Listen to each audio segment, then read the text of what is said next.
Hello, everyone. Welcome back. This is our live challenge. Okay, we are on our 31 days parenting challenge, and this is day 16.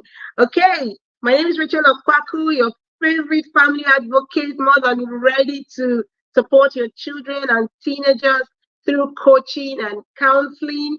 Okay, and to keep your parents informed on all you need to get going on your parenting journey. If you can hear me, please give me a thumbs up. I want to be sure that I can be heard. Please give me a thumbs up, give me an emoji, or just say something. Thank you so much. Okay, happy International Day of the Boy Child to all our amazing boys, our amazing brothers, sons, friends, neighbors. So, in commemoration of the International Day of the Boy Child, today we'll be taking on a very sensitive topic that a lot of parents seem to shy away from. Okay, breaking the silence surrounding sex education in for boys. Breaking the silence surrounding sex education for boys.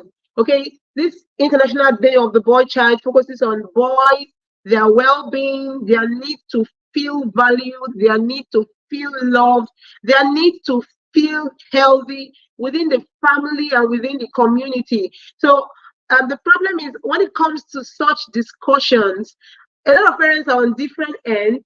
Some parents feel they know it all, so their children, they assume their children should know too. Some parents feel nobody taught them, so why should they bother? Some parents are indifferent, or some people in general are indifferent because they feel they don't have sons. So, but let me tell you, your daughters will marry the sons that were not properly informed on sex education. So, if you're not properly informed, it will affect them as it go as different phases of life goes on. Every boy should grow up to be a man of honor, a man of integrity, to grow up to be brave and strong in the right sense. Okay? A misguided boy child will become a misguided teen. A misguided teenager will end up becoming a misguided man.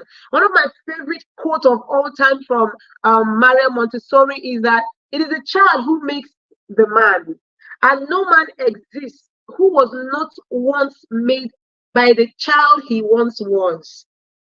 I want you to hear that again because I'm about to welcome our guests. It is the child who makes the man. No man exists who was not once made, who was not made by the child he once was. So everything we do with our children, with our boy children, with our boy child, is building up to their future to help them. So this aspect of the health of our boy child is very important. Even if it has been so silent for a long time and shrouded, it is very important. And today we are breaking down barriers. Today we are breaking and challenging myths and taboos. Okay, that is what we want to do today on sex education for the boy child. And I have with me some guests. I'm going to bring them up stage now. Okay, I'm going to add our first guest to the stage. Welcome, welcome, welcome. So we have here Chinome Chedrak, an asset manager with First Bank of Nigeria Quest Trustees Limited, with over 7 years experience in the finance industry, spanning across investment banking, wealth management, inheritance planning. Okay, he's passionate about the young generation. He's an alumnus of Lagos Business School and an active consultant on various financial instruments. Okay, we are happy and we are glad to have you on here. Thank you so much for joining us. Okay, we have our next guest here. Honor Canham is a student pastor, a missionary, a disciple, a missionary, leadership coach, and mentor to lots of student leaders. He's passionate about spiritual growth and is indeed a steward by example. He's the general coordinator of Greater Evangelism Campus Crusaders, a process manager, and a database administrator by profession. He's married with 2 kids. Thank you so much for joining us today. I will welcome our last guest.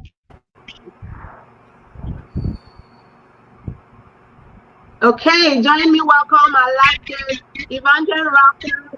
Is passionate about empowering teens as a coach and a mentor.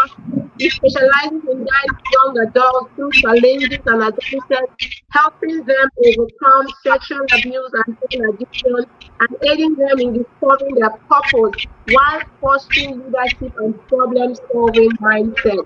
I'm so glad you joined me today. I'm so happy to have you on board.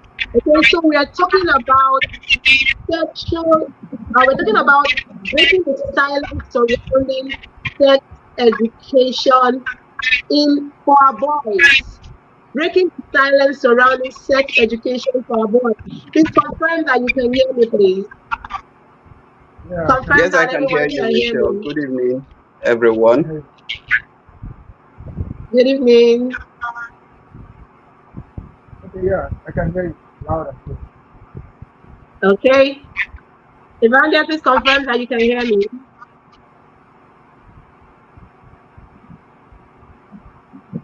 Okay, I guess he can't hear me. Okay, we hope to hear him soon.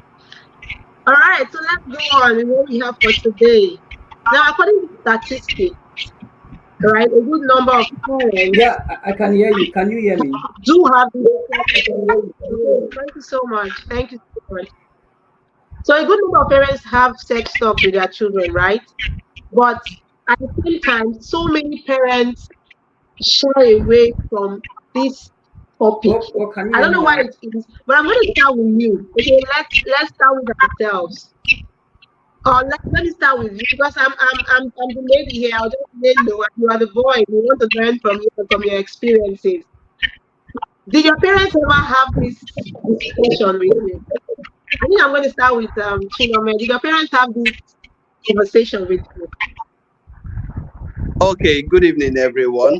So, for me, basically, we didn't really have the sex education discussion. It was more like, uh, obviously, when I started experiencing puberty, and we just had a little discussion. So, it wasn't a sex education per se. It was more like a caution, and over time, we got to readjust and learn more about it. So, there was no fundamental sex education. Okay, thank you so much. I'd like to hear from Evangel.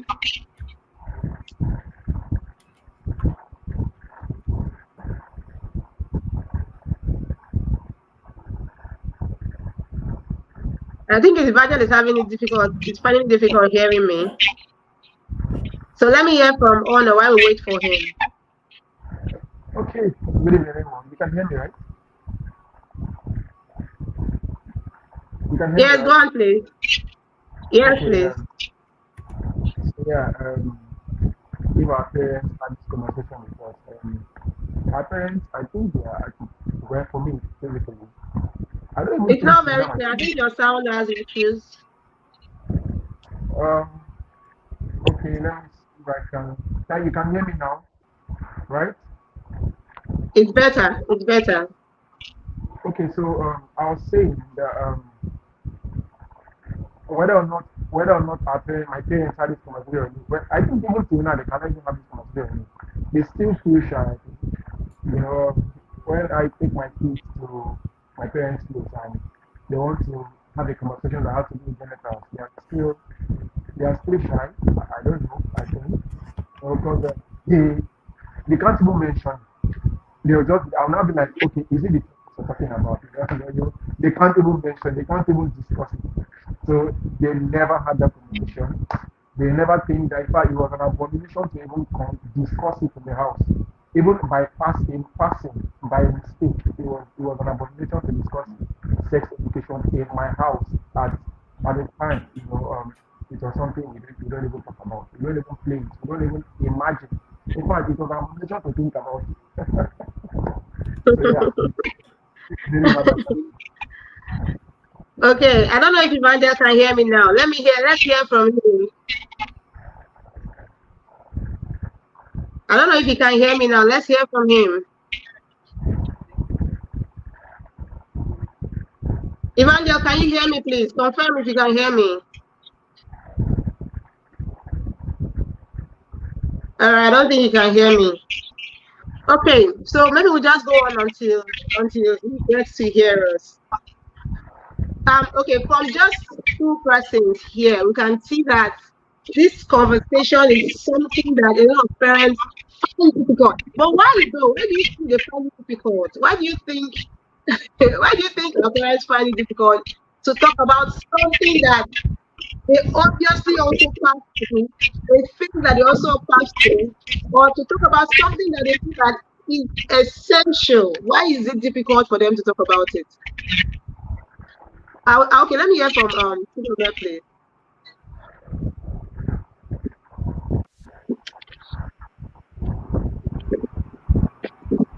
Rachel, is it me you want to hear from? Yes, please.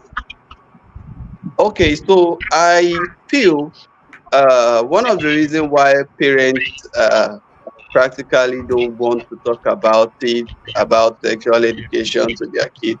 I mean, they feel this is a child that you've been with all through, you saw them when they grow up and when they are coming up. So how will you now start explaining some basic things to them about their sex and how it operates? So a good number of parents just try to shy away from it because practically they themselves maybe weren't taught about it. So they also want to, I mean, everybody will learn their own way. So, I mean, nobody taught me about it. So I learned it by myself. So they will find their way around it. And one way or the other, they would know something about it. So I feel that majorly one of the reasons why parents don't really want to talk about it, don't really want to give information about sex education. Imagine talking to your child and you're explaining some important things, and children are very, very inquisitive, and Yes. they now come to point that they're asking you some questions, and you just, how do I jump over this question? How do I answer this one? So maybe that's practically why most parents refuse to talk about it. Okay, but if we don't talk about something this important, okay. Now, very soon we're going to share our struggles as boys, and a lot of us we have a married man with children. We have you're married, you're expecting a child. We have a single brother in our midst. So I feel different stages of life have different levels or different types of experiences. If we just throw you into the waters like that, just take a go and test, you find a way out. Don't you think there's more disadvantage than there is advantage to it? Okay, I think, should I go? Yes, please. Okay, so before I come there, why don't you think there's more disadvantage than advantage for not discussing something as critical like this? And I would just want to brief light on the question you asked the other time. Why do we think parents don't talk about it? I feel like parents don't talk about it because that's their level of knowledge. Okay, they don't think. I know kids, they know better, they will ask better, right? Um, at the time, for them, their parents don't need to talk about it for them to understand. In fact, how do they start talking about things that they will have to contract marriage and because a lot of things happen in that generation and we're looking at another generation. So definitely the level of hunger when it comes to knowledge has improved and has increased, and so definitely it is going to be different. Imagine back then, I was just trying to imagine myself back then, try to ask my dad the kind of questions like he and asking now. In fact, Can you there be were a no. little audible, please? Okay, can you hear me now? Okay, better. Just Yes. be a little more audible. Thank you. Okay, so there's a question my son asked me today. While I was just thinking about this question we're going to have this evening, I thought about that question. He came back from school, he was doing his homework, and I was doing it with him, and somehow his janitor was teaching him.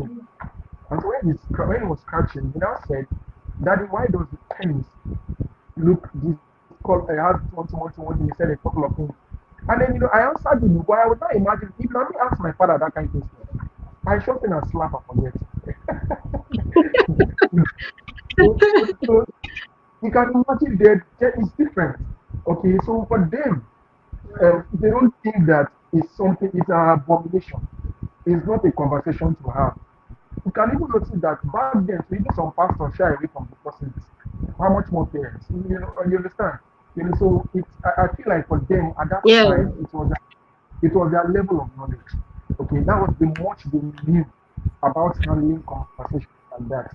And then for us, we think it's different now. So going into this question, whether or not we think it has an advantage, it has a very big disadvantage. Okay, some of us Mm, in crazy, we learn in crazy ways. Okay, sorry I used that. mm, We learn in ways that we wish we had known better.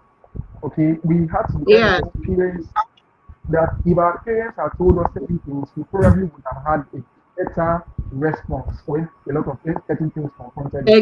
Okay, so exactly, exactly. definitely it would be a disadvantage. Okay, for some Mm, persons, for me, I'm lucky I may not have come out with a scar. Okay, because of the level of information I did not have. But I know that some persons come out with a scar. Okay, because yeah. if probably their parents had told them certain things, it wouldn't have gotten to that point actually. They would have learned and known better. Thank So you yes, so definitely, much. definitely. Thank you so much. I think I want to buttress on that car because there is a myth there is a myth now that boys um um boys are taken to be or should be seen as hard, as strong, as brave. So nobody's focused on what exactly or some of the challenges they face and how it affects them. So I don't know if Evangel can hear me now. Please confirm if you can hear me. Yes, I can hear you. Can you hear me? Okay, so I Am I want you, I want you clear? to talk about some of these. Yes, please. I want you to talk about some of these scars that come as a result of some of the challenges boys face because of this silence on sex education. Our boys are going through difficulties in several areas. Some of them are unable to speak up. And you can share from your experience too, so that we can resonate with everything you're talking about. All right. Can you hear me? Am I on? Can you hear me? Yes, please. We can hear you, please. All right. Thank you so much for this opportunity. Thank you for having me here. Um, Truthfully, a lot of times we have a warped concept of masculinity. A lot of things we know as masculinity is actually like a masquerading of our Me. insecurity and our brokenness. Are you hearing me?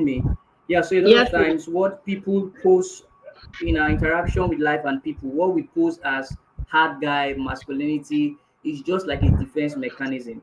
Inward, a lot of Mm, people, a lot of male children, they are broken. mm. And let me try to speak from my own experience. I think the first time I I like got to that. see pornography was in secondary school, and I can't remember my parents having any systematic teaching on sex education. As a child, I cannot remember any talk around that, but I think as a teenager in the teens church, normally they teach you about not fornicating and all those kind of talks. So I think that is the much I heard about sex education, how we're not supposed to fornicate and all those stuff. But Mm, if there was a proper system of education for me, it would have guided me, because one of the things sex or sexuality education does, it doesn't just tell your children what not to do. It also equip them with mm. the knowledge so that they can make the right decisions. What to do? Yeah. So it's not just about telling them what not to do. Then parents say, "If a boy touch you, get pregnant. If you get hug you, get this." And in their mind, that is sex education. All right. But Yeah. sexuality education, like it's an education that empowers your children to be able to make sound choices, even when you're not there. A lot of times, our parents are scared. They want to cage us because they've not educated us. But if they educate us, they'll be bold enough to release us, and they are confident that look, this guy is enlightened. He would be able to make wise choices. So, for me, the first time I saw it, it was exciting. That's another thing parents need to let their children know. A lot of times we act as if sex is not sweet, or as if sex is something that is not sweet. So when the children discover that it's actually sweet, they say, "Ah, my dad deceived me." So, so when they discover that, oh, no, this thing no bitter, or this thing is sweet, well, oh. That was what the devil used against Eve. And then, so when I saw that, oh, no, this thing is interesting. And then another thing sexuality education does is it builds that bond between parents and children. Your children can tell you the deepest things. But when you're not Yeah. giving them that education, they cannot, like for me, I could not come back and say, look, oh, see, and I was a boarder. So I was 6 weeks in the school, then come back for 1 week at home. I could not just open up to my mom because my mom was always at home. My dad, because of the nature of his work, is always offshore. So I cannot Yeah. open my mouth. Is an abomination. So another thing sexuality education does, it creates that environment for openness, having honest conversations with your children. Mm. There's no religious atmosphere, there's no tense atmosphere. Everybody can be realistic. And then, Now, so because I didn't have that, yeah. Sorry, you can yes, ask. I think now you're talking from the place of an informed parent, right? Because if we focus on what most of our parents did, it means that this open environment for conversation and everything we're talking about bonding, that it means we never had it. Yes, Because that would obviously. be the conclusion of it. Or we never had it. Okay, but before you continue, I want us to talk about some of these myths of sex education. There is a myth that if we discuss or if you talk about sex with your child, maybe they will start engaging in it or they become more curious to engage in sex education. I want Honor to speak on this. So, do you think is it a myth or is it a fact? um, I think is a is not a fact. Yes, when they get to know, they are better protected, right? There is no way Mm, you would be informed about a particular thing, except you have chosen not to be responsible. Okay, because the good thing about information is that it brings out the responsibility in you. It gives you an opportunity to make better choices, right? So mm, um, if um, if you get to discuss it with your child, I don't think it makes them. Either ways, they will still be curious, whether you're talking with them or not. Okay, because exactly. if you like, if you choose to tell them this, they will still ask you other questions. If you don't tell them, Yeah. ask you questions. So They will still go and look for that information you're holding and refusing to give them. They will still go out there and look for it, especially in this time where parents give their children phones. Although if they don't and own phones as teenagers, as children they are given access to phones. So exactly. So definitely they will look for ways to find things, and then they will have those conversations with you. And at times when for me, I think after I got certain level of knowledge related to sex education, I'm not really worried again the kind of questions I hear them ask mm, me, because I just know that if I even want them to ask me, so if there are areas where I've not touched or we have not touched rather, because I think my wife does the education more than I do. But so if there are areas where we have not touched, their questions would thank you I so know you're much. In fact, that brings me to my next question. This one comes to my next question now. I think I want to hear Chinami speak on this. Now, is another myth that sex education is the job for the moms or the job of the moms.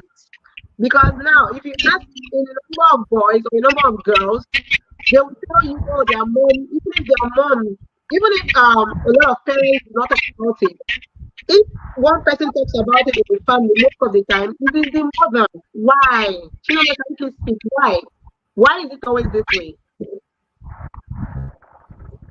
Okay, I feel that when most times when we say sex education for the boy child, maybe basically because the mother has a lot of time bonding with the child, And so every why? moment and yes, yes, most My times the husband, mothers are always with the child, so they feel like, oh, they are more inclined to the mother and all that. So it may, again, this is more like an active call for fathers to bond more with their children and also to be involved in their children's life. So now, yes, the child has to get to the mother first to talk about most of their experiences and all what they are going through. I remember, like mine, in my own case, when I started experiencing puberty, the first person I ran to was my mom. And, and the caution you get then was more like, oh, this thing, you don't get too close to the other sex, if you touch a girl at this moment, she gets pregnant. So all those cautions and things all around there.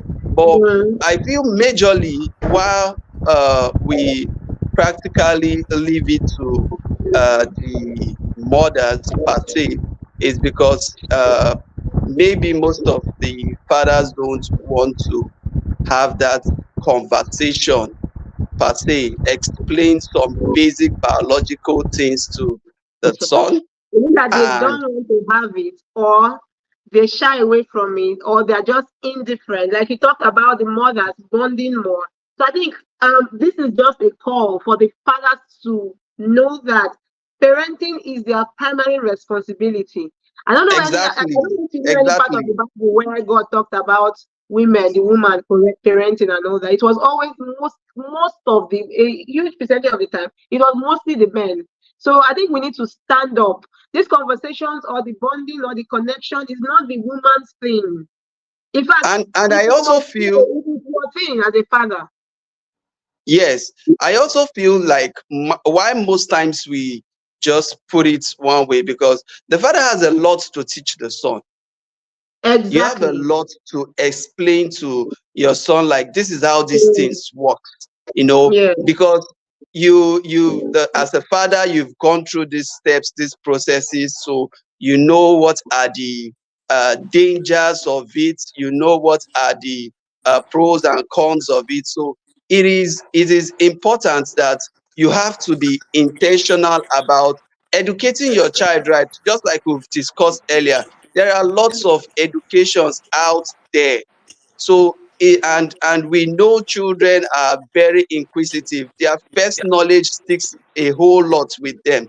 So Yeah. it's important that you build that space as the father to inform your child how these things work, what Thank you are the so much. use, what are the Mm, pros, what are the cons, what are the dangers of it. If you mm, go this way, this is how this is the end result. So it's more like a collective effort, while the mother is yeah. telling the child from the feminine perspective how The females react family to kingdom. this. The father Yeah. is telling the child from the father's perspective, so there will be a good balance for the child to move on with. Thank you so much. So the last myth is girls need this more than boys. Right? Emmanuel, can you hear me? Yes, ma. Yes, ma. I can hear Okay, you. so Can you hear me? because the girl will always have a consequence. Her own is going to be shown. It's going to be very obvious. If something happens, she will get pregnant, she will miss out on school and everything.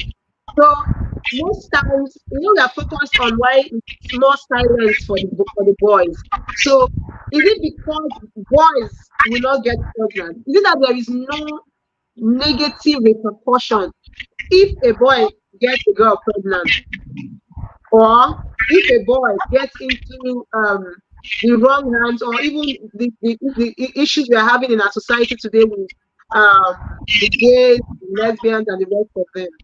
So why is it that it is a girl's thing, or is it that the girl's consequence is more obvious? Is it the reason why parents are avoiding this discussion? All right. Can you hear me? Can you hear me? Yes, please. Yes, please. Or okay, truthfully, the society has paid more attention to the female gender when it comes to preparing them for the future with regards to marriage and parenting. You would always find out that the typical average setting is you see somebody telling a girl, don't you know you go to your husband's house? Don't you know you're supposed to sit like a girl? That's not how girls sit down. That's not how you do. So if you go to your husband's house, it's how you do. So subconsciously, there's that attention on the female child or the girl child, and there's that attempt to prepare her for the future. But sadly, the boy child is neglected, sadly. And that's why we see that there is a high level of incompetence with the boy child. That's why I say a lot of boys are not prepared for relationship. A lot of boys have no clue. Mm, The only concept, the only concept of um, their role in marriage and responsibility is to provide, to foot the bills, mm, and then to how do I say this now? To make babies and to provide. it's well. So so those are the two these things. But Mm, now it's actually, like you mentioned, it's actually a wake-up call for parents, especially fathers, to be a little bit more intentional. Especially if as a father growing up you experience challenges with sexual abuse, molestation, pornography, mm, or any of these things. Remember that the mm, child you're bringing forth has your genetics. The child you're bringing forward has your trait, and there's a mm, tendency that history could repeat itself.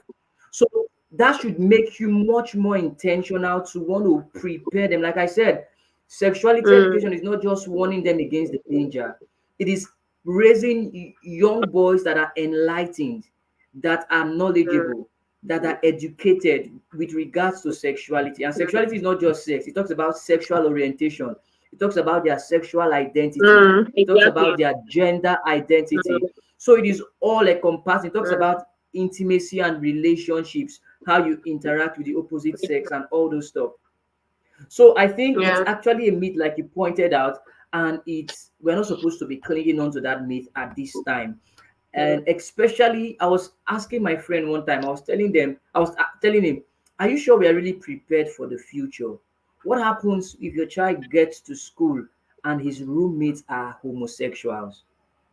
What mm, training has he received to be courageous enough to state that, look, this is not part of my value, and I will not be bullied or pressured or beaten into it." So I think we need to look at the world is going crazy, and your children, you brought them into a sexualized world. Everything in the world today is sexualized, and the things are sexuality is a changing perverse kind of currently to you. sexuality. Mm, Yeah. So you just cannot pretend like you don't know about it. And you cannot also shut your children. Sometimes parents make that mistake. You want to protect your children from the sexuality in the world, but you can't do that. They will go to the barbing salon, they are going to play songs, and the they video will content is going see. to be sexual. They are going to see people doing drugs on the video content. They are going to hear F words in their movies. Nowadays, they're Mm, introducing gay and stuff to Netflix movies in and every cartoons and all movie, that stuff. almost every So I movie. think we should, yeah, I think we should realize that it's no longer a girl affair, because what happens when the female gender is prepared for marriage only to meet an unprepared man? It's going to be disastrous. That's why I say a lot of guys in relationship, they are insecure.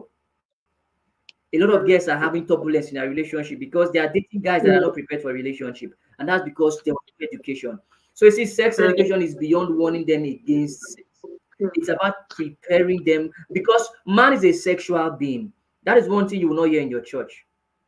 But man is a sexual being. That's why you have feelings. And sex in itself is not a sin. What makes sex sin is when it is done outside the boundaries of marriage, or when it is done in an inordinate way. Maybe a guy now and is wanting to have and that sex is with the a guy, major or a girl is reason wanting to have for sex this. with a girl. That is when it becomes sin. Yeah. Mm. And that's the major reason for this Sorry, can you conversation. That's the major reason we need to sorry talk about this. can, can you hear me? Yes, I can hear you. But before you go on, let's talk about how how lack of or how this silence has actually silenced a lot of boys. Okay, I've heard a number of boys talk about being abused. Okay, most of the Yeah. time, because we focus on the girls get some help at some point, those that open up, but the boys, most of the time, never really get help. Most of the boys never really get help because nobody is talking about, nobody's even thinking that they can be abused or they should be abused. So let's talk about, Mm. but sex education prevent the risk of sexual abuse for boys. Does it? Does it? I would like to hear Chinome, does it? Okay, yes, definitely. Sex education helps to curb sexual abuse for boys because, one, by the time you start having those conversation with your child, with your boy child about sex, their identity, their sexuality, and a whole lot around it, so they become very comfortable with you. So it all starts with you telling them about their body parts, their private parts, and whatever, what have you as regards their body system. So by the time they start experiencing any changes as regards their body system, they start experiencing people reaching out to them in different angles. You just see that their first resort is the parents because they've been having those conversations with the parents before now. So they would always come to you to tell you about their experiences. So it's definitely Mm, curbs that abuse because I mean, as a parent, you know when things are getting out of hand. You know when possibly an auntie is making advance at the boy child at an early age. You know, you can be able to tell the child that no, don't proceed with this type of errand that this auntie or this uncle is sending you to do, and stuffs like that. So it helps to prevent abuse because you, as a child, also go ahead to discuss these things with your parents, and the parents also find you as their first confidant to relate issues and matters with. mm. Okay. I think as you were talking about it, I remember I saw a comment. What exactly is sex education for children below 5 years or between 5 to 10 years? Now, one of the major things a lot of parents do not know that Mm, teaching your children boundaries alone is a lot. Teaching Yeah, a it is. 5 years, in fact, before we used to say, don't let anyone touch your private part, your armpits, you mention and the rest of them. But there's a new teaching that every part of your body is private to you. Okay, yeah. so that when an uncle or a stranger are trying to hold your hand, and you know that it's not right, or you don't know the person, or you're not just comfortable, you can say no and stop that person. You don't have to wait. Most of the children, they don't have to wait until they start touching their armpits and all those fine parts we usually mention as private parts. So teaching children below 5 years or between 5 and 10 years, I think it graduates from boundaries, consent to different areas. Of course, we will not start teaching a 5-year-old deep things about sex, but you must teach that child boundaries. You must teach that child consent. You must teach that child some signs and red flags to that they will see or that they will notice and report to you immediately. Because a lot of times as parents, we may not even be there at the moment. So the child may not even the child may not even have you to report to at that point. So what does the child do? Okay. So many times our children are just ignorant. So because of their ignorance, they just fall into the wrong hands. So I think I've answered that question. But I want Evangel to talk about why it is so urgent to break this silence. Why is it so urgent? Okay, why should this silence, or why do we need to break this silence? Why should parents wake up? Why should there be a call for parents to wake up? Please, I want you to talk about it. I think we're going to end with that and All just right. discuss. We talk about from our own challenges, our own experiences, and then you can also add what you would do differently You're a young man, you're yet to be married. What has changed about your perception, and what would you do differently with your children? Okay, so you can just talk about both briefly. All right, beautiful. So, why it's important parents break the silence around sex education? Can you hear me? Yes, please. Am I clear? Can you hear me? So, why it's important that parents, as a matter of urgency, break this silence around sex education for the boy child is so that we do not repeat history and so that we can rewrite the narrative. I'm going to take that again. Why it's important that we break this silence as a matter of urgency for parents, intending parents, aspiring parents, whatever category you fall under. Why it's important is so that we do not repeat history and so that we can rewrite the narrative. I want to believe that as a parent, although it's a costly assumption, but I want to believe as a parent, you're preparing your children for the world. I want to Mm, believe you're preparing them for the world. I saw a quote somewhere. Um, I can't remember exactly, but it's more like if you cannot, if you're not able to prepare the world for your children, that means if you are not able to born your children into a world of affluence and inheritance and all those things, at least prepare them for the world. So when you educate your boy child, you empower them, you give them a voice. Like you mentioned, a lot of boys have been silenced. You cannot even imagine, how do you even communicate it? How do you explain it? The society naturally has a soft spot for girls. If a girl comes out now and says, "Oh, I was molested," everybody will begin to cry. No, no, no, no, no, bring the molester to book. No, no, no, justice for this person, justice for that person. Society has a mm. soft spot for that. No, how would you do that to her? But imagine a man now comes out and say he was molested. Everybody, it looks like, even today said that it's But International don't Boy you think Child Day. How many men should persons? come out? Men should come out. That's the Today maybe problem. These are the international. new things. If a man comes out and say he was molested, people will just say, "Oh, he's just embarrassing." I think it's Don't happening even come to and the bring that kind of network. embarrassment to us. Let's just Okay. continue. So, but it will break that silence, and it will give your children a voice. It will give them a Mm. voice. That's why education, knowledge is power. When you can you hear me?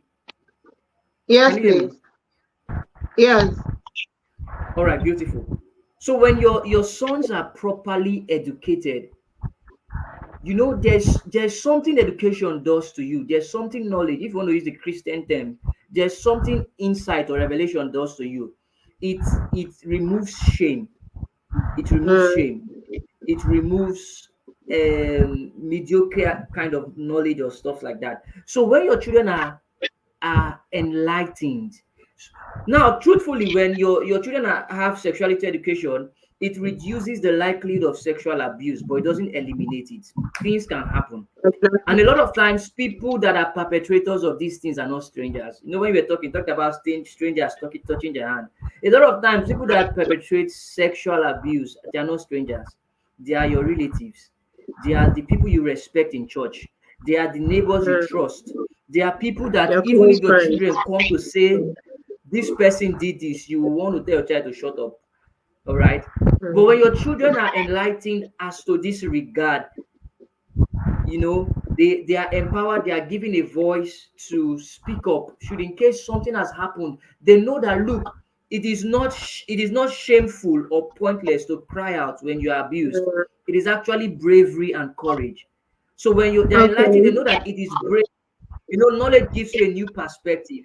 And then Mm. personally, what will I do differently if when I get married and become a father? What will I do differently? Hmm. The truth of the matter is that we live in a fast-paced world, and the economy of Nigeria keeps getting worse every day.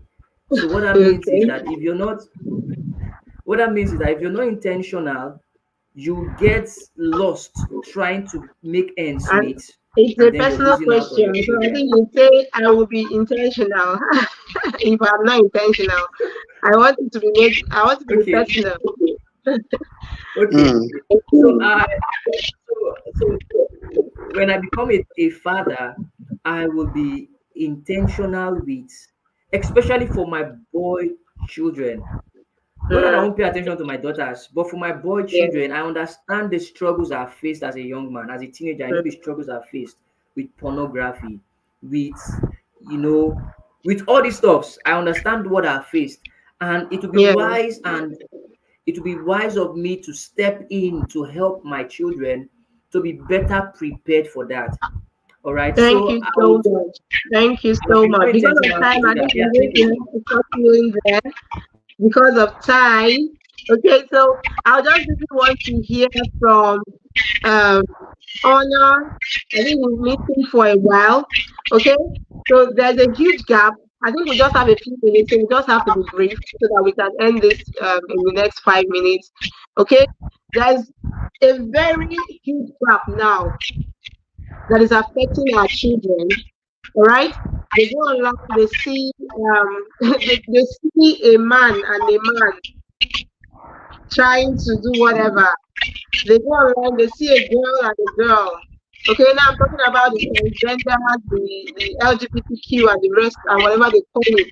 Okay, so how do you think we can protect our boys? We're talking about boys now, so I'll just focus on how can we protect our boys from these things?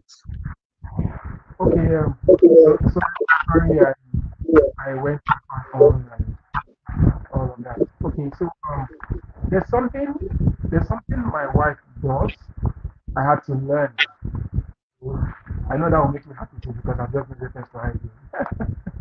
Okay, so in the morning after devotion, she makes them say an affirmation. I am a boy. I am a strong boy. You know, she just telling them things. We keep affirming things, and one of the things they affirm is their gender. Okay, their gender Mm, awareness. I am a boy, and all of that. And again, I think for us, we're trying to make. I'm saying us now because this particular journey of trying to teach our boys the sexual education is been both of us, right? So it's not like mm, it's something I've been doing alone or she's been doing alone. We have been collectively doing them together, and then that's why we're trying not to leave any stone unturned. We're trying to prepare an environment where they could talk to any of us, right? About anything. They go to school and there is a concern, okay, they could talk to any of us, right? Because as it is right now, a lot of us were very far from our parents, okay? In fact, most of us, particularly for me, I think I started having conversations like not even sexual, normal conversations mm, with my parents when I'm grown, okay, when I've really grown and all of that. So the one of the critical things we're trying to do right now to prevent all of that is make them start having conversations with us right now. Okay, and when they start having this conversation, it might not be exciting, it might not be what you want to hear, but because of what you want to achieve, you have to listen to them. Right? For me now, I just Arsenal just loses the match. The last thing I want to hear is these children coming to tell me things in my ear. But it would have been easy to just say, please now, just let me be. I've just lost the match. But I will have to listen to them. Okay, and again, the other part where it's a big sacrifice is you don't just listen, you discuss, you prepare solutions, even when you don't feel like. Because the truth is, if they ask us and you don't tell them, they will ask someone else out there and they will get something thank different. you. That's the truth. So Thank you. we have learned that, like I said, I'm using we because it's good. We have learned that we have to be intentional about telling them these things and Mm, telling them the right things. Okay, and in most cases, sometimes we have to put side by side the scriptures. We do. Okay, other times when we have to go completely sexual with education, we go. Okay, but we know that we thank you must so much. about Thank telling you them. so much. Okay, so when it comes to this type of issue, it's not to just wish and say, oh, God forbid, it's not my child. God forbid is not a prayer point. Oh. It is not a parenting style. So At all, we at have to be intentional. Like we heard Honor say, we have to be intentional. And if you're not intentional with bonding, you're not intentional with connecting, you will not even know what is going on. We heard the story of Evangel and um, Chinema when they were talking about some of their experiences growing up. Okay, so they will not tell you. They will go through life. It's funny enough. Imagine going through life without the support of the one person or the two persons that are supposed to be the most important people in their life. So I think we have run out of time. But before we go, I just like Chiname to give us like some form of closing remark on what parents, what parents, especially fathers, okay, when it comes to the boy child, I feel like the father should sit up. The fathers should sit up. So can you give a closing remark to a father as you yourself, okay, as a man or as a boy or who was once a boy, give us a closing remark to the fathers. All right? Okay, thank you very much, Rachel, once again. So, as form of a closing remark, I would like to say that we've overstressed the importance of intentionality. So, fathers also be intentional. You have to take it as your project. You don't want to leave it to chance because there are lots of education out there. You won't say because you weren't taught properly, so I mean they should go the same way you had it done for yourself. So it is important that fathers are very intentional about their son's development. They put in the necessary effort to ensure that everything they need, every support system, I mean, they should be your paddy man per se, your best guy wherever you're going to. They should follow your footsteps. So it's Bible says, train up a child in the way they should go. So if you want them to go in the right way, you don't have to leave it to chance. You don't have to leave them out there to fish out knowledge by themselves.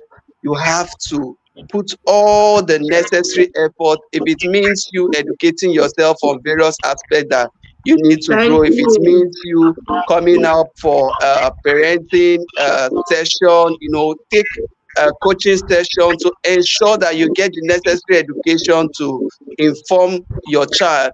Please ensure you do that because I mean, in the long run, gone are the days that you say, "Oh, the boy child does not disgrace the family, does not bring things to the family." I mean, there are Mm, lots of children that are you felt that you trained them very well, and tomorrow they come out to be nuisance to the society. So you just have to be intentional about it and thank you ensure that so you get much. every necessary details. Thank you Yes. so much. There you have it, guys. I'm so glad you joined us today. Thank you to our guests, to Chino, to Honor, and to Evangel for gracing the Dream of Love platform today. So, sex education empowers our boys with skills, it empowers our boys with knowledge, it empowers our boys with everything they need to become that strong boy that you so desire as a parent. Remember, I said Yeah. earlier that a boy that is neglected will become what you cannot imagine later in the future. So please let us be intentional. Let us be intentional as parents. Thank you everyone for joining me today. I'm so glad you joined. I hope to see you again as we take on our next challenge tomorrow. Bye everyone. Thank you so much. Thank you.